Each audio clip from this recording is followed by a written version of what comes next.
ज्ञानवापी मामले में supreme court ने फिलहाल यह साफ कर दिया है कि अगले आदेश तक ज्ञानवापी परिसर से मिले शिवलिंग की आकृति को संरक्षित रखने का आदेश जारी रहेगा।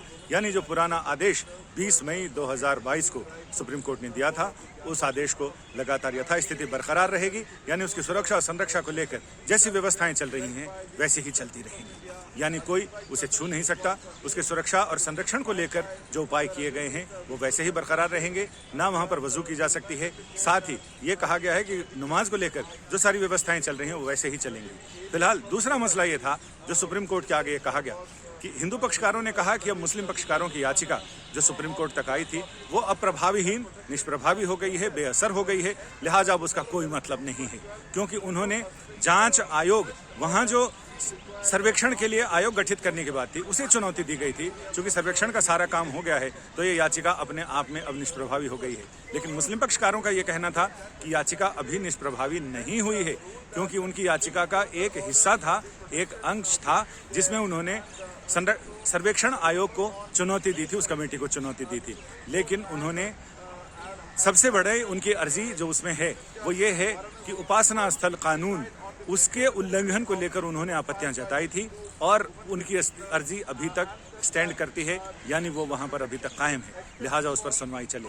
तीसरा बड़ा मसला सुप्रीम कोर्ट के आगे ये रखा गया कि जो कई सारे कोर्ट में ज्ञानवापी को लेकर अलग अलग याचिकाएं चल रही हैं, कोई जिला अदालत में है, कोई सत्र न्यायालय में है, कोई सिविल कोर्ट में चल रही है, उसे एक जगह कर दिया जाए और उसकी सुनवाई एक साथ हो। इस पर सुप्रीम कोर्ट ने साफ किया।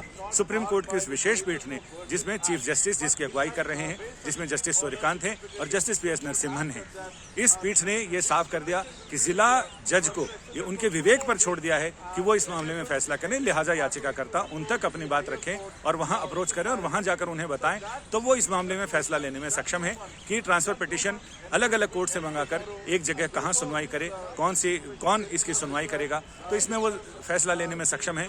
लिहाजा उन्हें फैसला लेने दिया जाए। और हाई कोर्ट में जो मामला चल रहा था, इलाहाबाद हाई कोर्ट में, वो मामला आगे सुनवाई के लिए टल गया है। तो फिलहाल बड़ा आदेश सुप्रीम कोर्ट का ये कि अगले आदेश तक ज्ञानवापी परिसर में मिले शिवलिंग के संरक्षण को लेकर जो उपाय किए गए हैं वो जारी रहेंगे। अभी तक सुप्रीम कोर्ट ने इनके संरक्षण को लेकर जो समय अवधि तय की थी वो कभी 8 हफ्ते, कभी और समय तारीख देकर आगे बढ़ाई। ये 12 नवंबर को समाप्त हो रही थी। लिहाजा हिंदू पक्षकारों का यह कहना था कि अवधि समाप्त होने से पहले सुप्रीम कोर्ट बाकायदा बाजाब्ता इसे आगे बढ़ाए और इस पर अपना आदेश सुनाए। सुप्रीम कोर्ट ने अगले आदेश तक इसे जारी रखने की बात कही है। यानी अगले आदेश तक यथास्थिति यूं ही बरकरार रहेगी। संजय शर्मा, दिल्ली आज तक।